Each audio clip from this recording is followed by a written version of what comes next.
Shutdown. Try natin. Uy, shutdown agad. Ano virus talaga. Bilis din mag boot. Start naman. Uy, nag-restart agad. Tap po siya. Hindi siya kartawan o kaya mga laruan.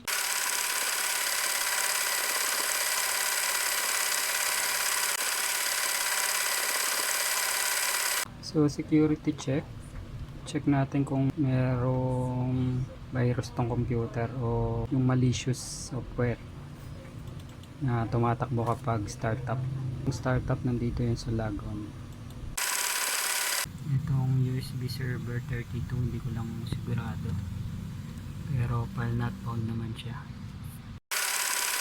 And pansin ko lang bagal ng loading niya sa boot sa restart. Hindi ko sigurado kung saan yung problema, kung sa SSD o sa OS. Yun. So inabot ng 3 minutes 53 seconds. Ayan, ito ganito na.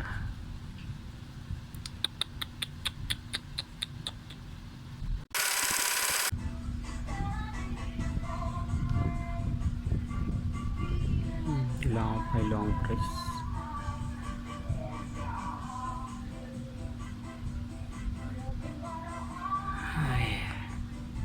Check natin kung legit yung appointment ng Laptop PH. I-return ko kasi to sa kanila. Tapos yung agreement is i-replace na lang nila. Magpapansin sila ng company rider. So subukan ko orasan. Sabi nila kasi ngayon pagpupunta. Yan. June 28, 10:30 AM. Yan, may araw. Yung office nila base dun sa after sales service letter 8:30 AM to 5 PM. So hintayin natin. Galing kasi silang Quiapo yung location. Ang biyahe kasi papunta dito sa amin kapag nagko-commute ako, mga estimated ko dun mga 3 hours maximum. So 8, 9, 10, 11. Pagpalagay natin alas 12 dahil nandito na. Wait lang natin sila. So yun, yung hinihintay kong replacement sa ngayong araw, drawing. May tumawag sa akin, tumawag yung Laptop PH. Sabi hindi daw ma-deliver na yun, hindi ma-replace na yun kasi absent daw yung driver. Kaya ako na lang magde-decision. Ako na lang yung bahala sa client ko dito. Hindi ko rin sigurado kung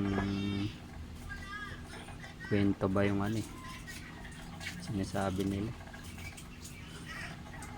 Kung kwento man, ako na lang magde-decision. Baka sabihan pa ako ng anong kwento. Ang decision ko dito, ang findings ko kasi dito possible din kasi sa OS yung problem. Mukhang na virus yung computer na to, kaya susubukan ko i-reformat, tapos gawin ko siyang Windows 10, Windows 11 kasi yung install nila dito. Ang available driver kasi sa laptop na to sa website pang Windows 10 lang. Hindi ko sigurado kung magiging affected yung performance ng laptop kapag yung driver niya hindi talaga para sa kanya, hindi para dun sa OS na naka-install. So hindi ko sigurado kung yung performance niya naapektuhan kasi Windows 11 yung install na OS. Kaya i-convert ko siya ng Windows 10 para yung highest performance ng laptop mabigay. Madadrive talaga yung mga hardware niya ng maayos. So ang gagawin ko, i-create muna ako ng installer na Windows 10. So yan, gawa ko ng Windows 10 installer. Format ko lang muna tong flash drive. para hindi ko na ma-experience yung error na na-experience ko nung nakaraan.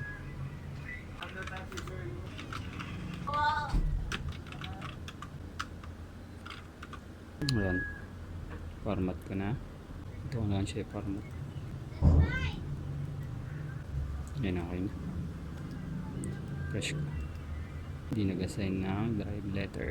Assign tayo ng drive letter. Drive din na. So ayan, install na natin ng Windows 10. So ayan, gagamit ako ng Rufus. Start natin. Ayan, wait lang natin yan matapos. Ayan, copying na siya. Ayan, malapit na matapos. Ayan, tapos na. So install ko na siya sa laptop. So ulit ako. Ang gusto kasi ng client natin is Windows 11, ipilit sa Windows 11 kasi yung estudyante may kailangan daw na yung application nagra-run lang sa Windows 11, yung mga features ng app. Kaya i-Windows 11 natin, try natin. Format ko muna yung drive. Okay, repeat procedure. Bura, take in ka na sa Bura.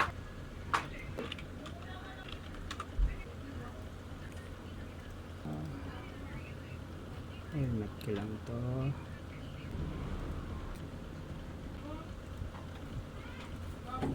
Okay, procedure na ulit yung mag-install ng Windows 11.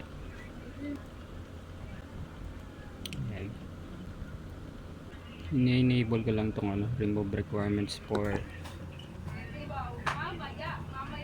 4GB RAM saka secure boot saka itong online Microsoft account. So yan, copying na siya. So yan, tapos na. Install na natin sa laptop.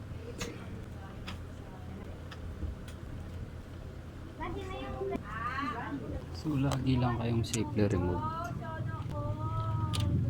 bago magtanggal.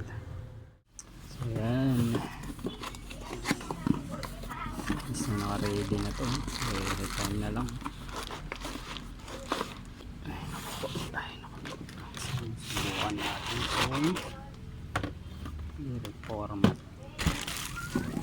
Ay naku po, naku po. Okay, program. Ito yung papel nila. Ayan yung oras dapat 8:30 to 5 PM. Kaso sabi absent daw yung driver.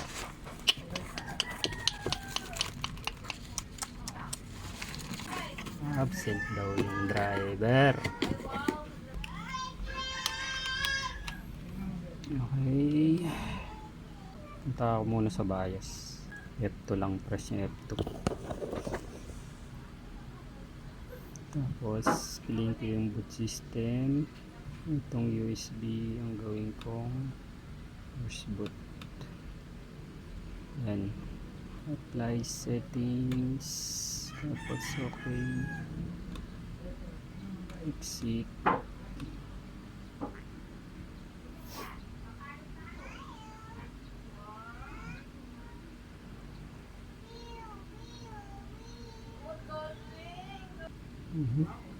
Yata nagbot this installer ko nagbot. Yata natidetect installer ko. Ayun, kala ko hindi. So yan, so ang gagawin ko dito is i-clean ko muna yung drive. Ko lang itong repair your computer. Dito pa lang may problema na, hindi yata talaga madrive yung Windows 11. Still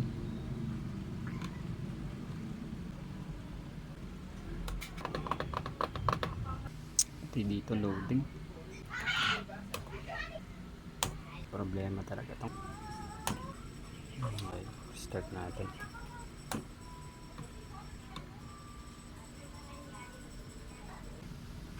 Parang bumisa.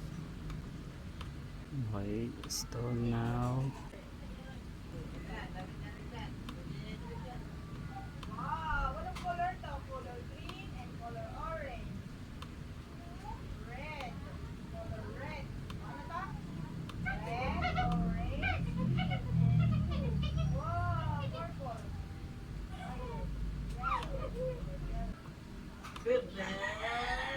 Okay, installing na. Wait lang natin matapos. 82%. Na, 100% na. Installing features. Installing updates. Yung siya setup. Restart lang. Okay, sa installer ko pa rin siya nag-setup. Kaya, setup ko ulit sa BIOS.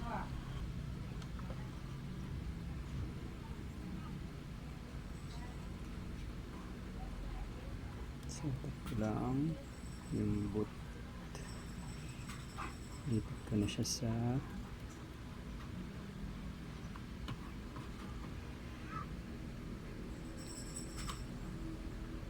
bakal. Yan na. Yung second boot ko yung ano, yung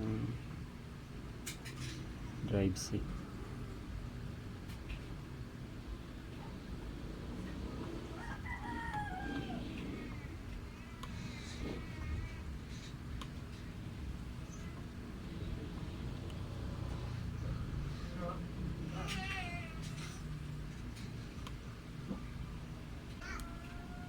Yan na, mag-installing na siya. Getting started. Starting. Services. So, wait lang natin yan. Yan, getting ready na daw. Restarting. Yan, restart na siya. Just a moment. Kapit na. Wait lang natin. Yun na, nag-Windows na. Setting up na. So, setup ko lang. Philippines, yes, US. Lapit na. Yun, tapos na. So, nag-install na. Testing natin yung problem natin dito. Yung problem ko kasi dito, kapag click ko ng shutdown, di kagad siya shutdown. Try natin, uy, shutdown agad. So, okay na to ah.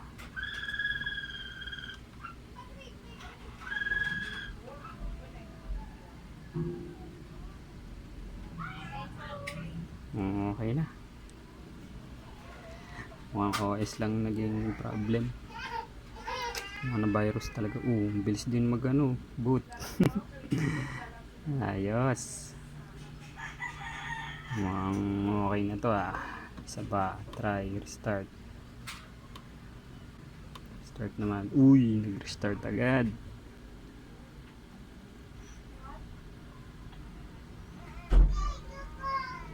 Restart agad.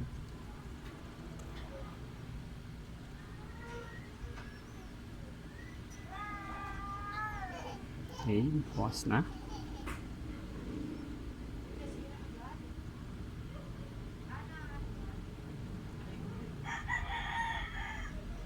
Loading.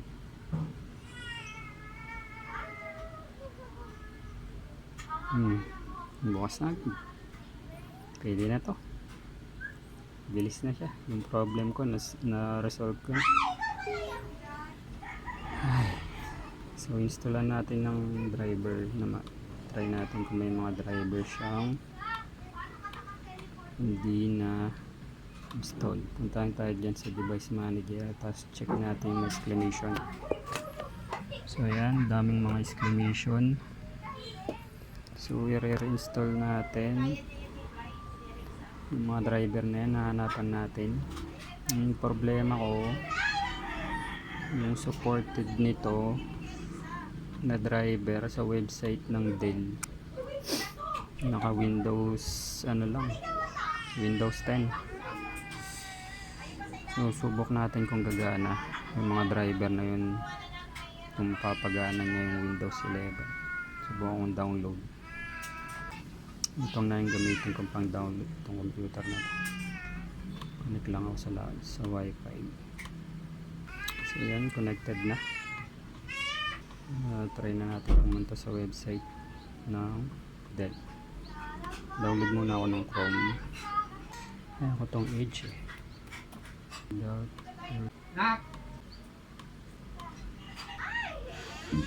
Download Chrome. Saan na? Yun.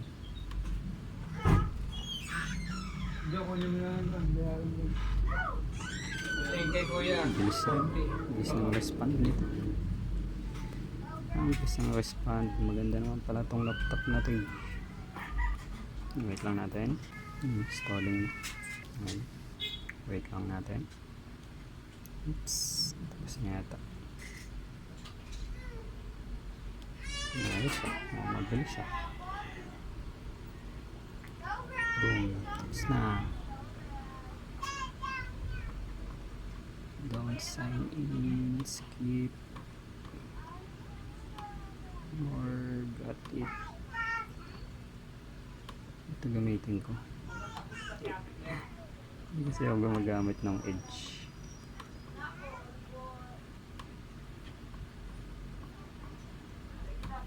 Dito ko i-download ng driver. Subukan natin pasukan yung Dell.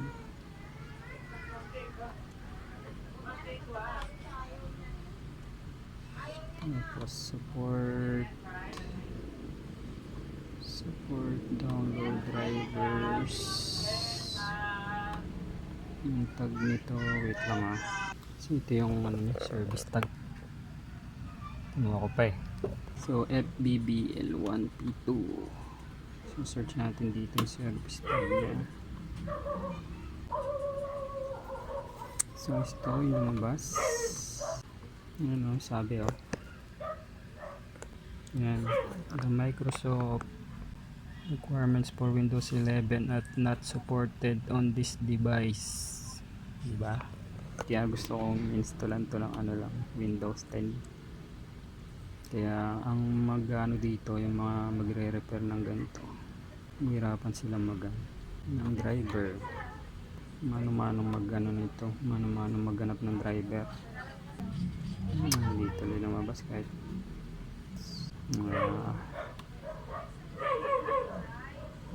hindi nilang inano yun. Nakikita yung mga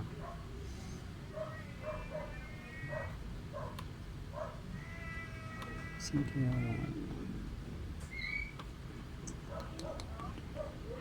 lang hanapin ko lang kung saan ko makita yung mga driver ng Windows 10.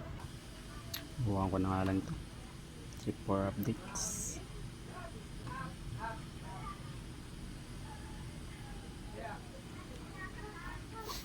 Hit natin yan, Dell Support Assistant na yan.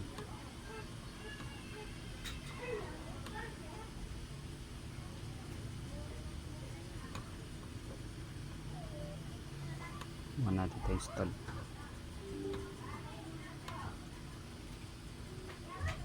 Lang natin. So yun, Dell support nagbukas na. Getting things ready. Nag-close. Check natin yung mga problem na driver. Wala, na-install niya na pala. Ini-install niya na yan. Tingnan nakawala yung exclamation.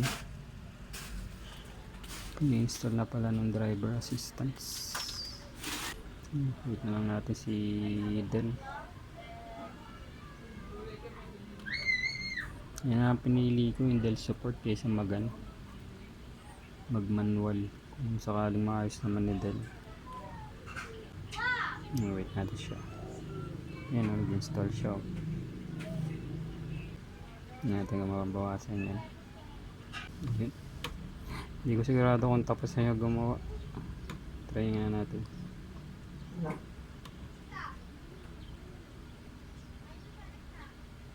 You're preparing to help you keep your PC running at its best. Loading pa rin pala siya. Naghanap na siya ng driver.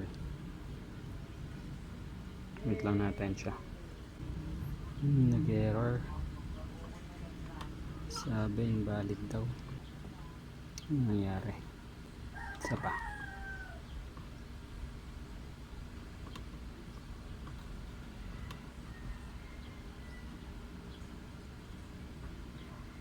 Error cured while initializing web 2. Isa pa.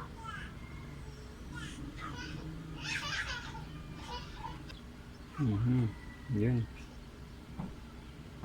Nagano na siya. Bigay ng recommended mga driver. Subukan ko munang kung anong driver yung mga nawawala. Ito.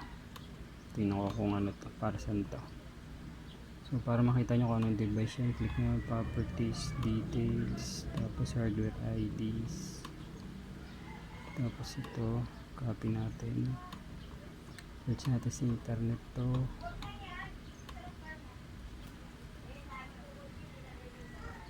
Huwag ko na isama yung subs, dun lang ako sa ano, Ben sa dev. So ito, so chipset. So dito i-click ko yung chipset dito kung meron. Yun, download natin tong chipset na to. So download na siya. Tapos na. Ayan, install ko muna yung ano, chipset. So accept. Tingnan natin kung anong mababawas. Yan, pag may sinabing ganyan, restart nyo lang. Hindi ko na pinatay yung mga window, nakaka-open na window. Dami tuloy yan. Start tayo, nilagay ko lang. Ano? Wala, nag-update. Wait lang natin yung update. Update ulit. Wait lang natin. Nag-auto update siguro siya. Wala dahil din sa driver. So, bilis na. Hindi na ako nag-wait ng 3 minutes. Yan, okay na. So, click natin device manager.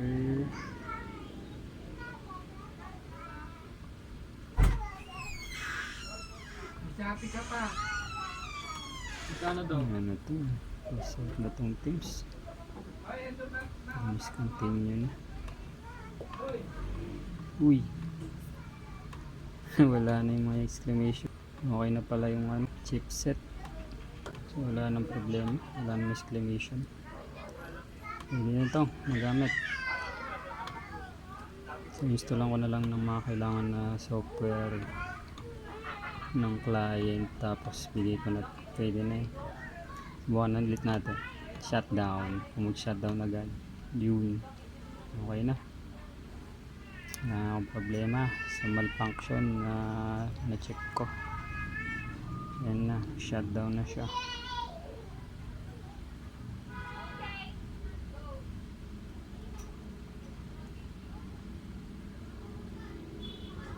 Yun, shutdown. Tapos pindot ulit ang power, check kung mag-on. Ayos. Ay nako po, OS lang yung naging problem itong laptop. So yun nga yung ano ko, duda ko na virus siya, kaya nag-malfunction yung system. Ayan, pwede na to. Hindi ko na tong mapagmalaki sa client na gumagana siya ng maayos. Ay nako po, installan ko yung mga software. Stop ko na dito yung video. Thank you, panonood nyo. Ito pa yung capability ng laptop na to. Yung maximum RAM nya, pwede nyo siyang i-upgrade naman up to 16GB. Tapos yung storage nya, yung drive, meron siyang features na M.2 SSD. So ito maganda to, yung M.2 kung gusto nyo mas mabilis yung performance. Pero hindi ko pa na double check, hindi ko pa nabukas yung loob. So kapag ganun, bukas nyo muna yung loob bago kayo bumili, para malaman nyo kung meron talaga siyang ganyang picture. Meron kasing ano eh, iba-ibang model. Same model name pero iba-ibang version. Parang ganoon. Pero para maka ano kayo kung tama yung mga device na nandun sa loob, buksan nyo siya bago kayo bumili ng mga parts. So yan. Bigay ko na to sa client. Sana matuwa. Ay nako, problema nitong laptop na to. Tinaayos. Box ko lang ulit. Okay, anak mo. So yun yung laptop na binili natin sa Laptop PH. Inayos natin, na-approve ng client natin. Natawa naman sila sa performance yung naayos ko na. So ito yung ano, sinearch ko sa Google. Yung kahinahinalang file, yung sa startup. Ayan siya. Mukhang virus nga siya. Kaya siguro nagka-problema yung ano, operating system. Kaya nagmamalfunction tapos matagal yung siguro sinira ng virus yung ano, yung system files. Ito yung iba-ibang ano, category ng sa iba't ibang antivirus. So karamihan na ano siya, pinaka trabaho niya Trojan virus.